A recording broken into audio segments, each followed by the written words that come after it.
Grazie.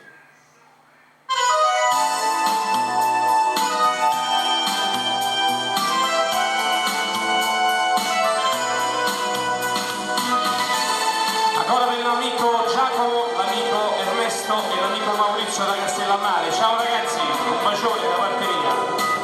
Volume, grazie.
Tutte queste canzoni basta che telefonate a questo numero che vedete sulla vostra televisione, ecco questo qua che adesso, ecco quello là di sopra, 3333.